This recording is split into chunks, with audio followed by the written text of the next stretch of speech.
In 1271, Marco Polo's journey to China altered the world of trade and discovery, casting a bond within Asia and Europe and lighting a path to the future America.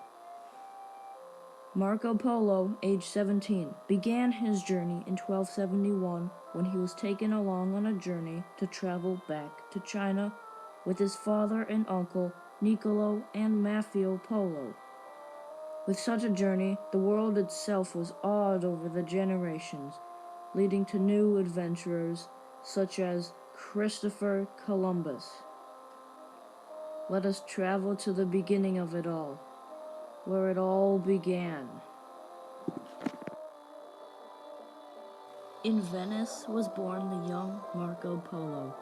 Marco had no parents to live with him in his childhood, as he was by himself. In Venice, he was taught the ways of a merchant by his relatives.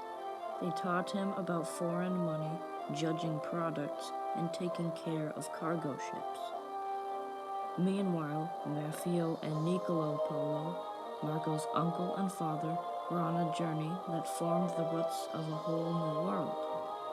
On a journey to conduct a trade between Asia and Europe, but on their path, their trade route was blocked by outbreaks of war, so they went in through Asia farther east.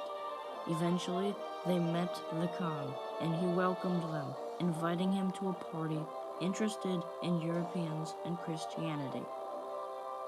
Later, they were sent back from the Khan with a message to their Pope, and to come back soon. Once home, waiting for their Pope to make a decision, they left earlier, taking young Marco Polo with them.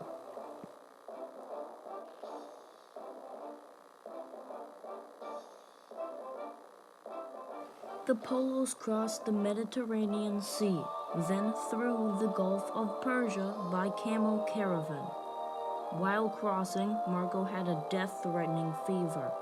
They took break in a nearby city, Bohol. Here he recovered and continues the journey onward. Then struggling in the Pamirs, a mountainous region, then crossing the barren Gobi Desert. Then finally, after 3 years, the Polos finally had reached the Khan's palace. Kublai Khan was delighted to see the Polos again, although this trip he took favor in Marco. Marco served as a government official for 3 years. He learned and adapted to these new manners quickly and was made Kublai's servant, helping him around his controlled dynasty. As time slowly passed, the Polos worried about getting home safely, and on a day where Kublai was cheerful, they asked him to go back home. The Khan refused to let him go, as he appreciated their presence and helpfulness. In 1292, Kublai Khan had asked the Polos to escort a princess to her wedding to his great-nephew. While they were traveling, Kublai Khan had died, and they left the wedding party to his funeral. 4 years later, finally arriving back to Venice. Their journey had totaled 24 years and had covered 15,000 miles in distance.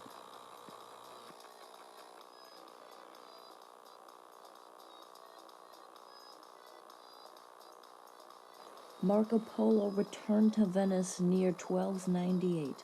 When he returned with his father and uncle, they were treated as strangers, as mischievous loners. But the Polos restlessly attempted to prove themselves as to their relatives. Weeks later, they were accepted and identified as heroes, as they were previously marked as dead. For their return, they had a feast, and the Polos revealed their stash of gems they were given. 3 more years after that one day, they were treated as kings themselves. Nearing 3 years after the Polos' return, a war with Genoa has begun with Venice yet again. Marco was a fleet commander in this war, but was defeated and imprisoned in battle.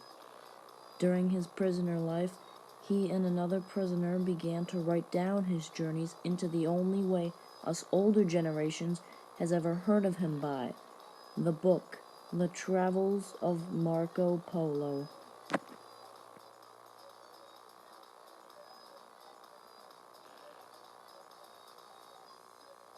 For as much as we ever knew about Marco Polo and his travels was all in this one little journal. And this one little journal has wondered so many people and also inspired. Christopher Columbus read Marco's book and decided he was going to have a journey of his own. Marco stated that traveling west brought him near India, so Columbus traveled west, and we could all guess up where he ended up at. None of us would have known of Marco Polo if not for the journal he made. If he never went on his travels, if he had never fought in the wars, if he had not been captured, we wouldn't know anything about him. Marco had formed a bond within Asia and Europe when he grew a bond himself with Kublai Khan. They had formed a trading partnership, and their trade route was none other known as than the Silk Road. As Asia gets their silk from Europe, and Europe gets their fabric from Asia. If Marco hadn't gone on this journey, a bond within Asia and Europe would not exist, and the United States would not have been known as we now know it.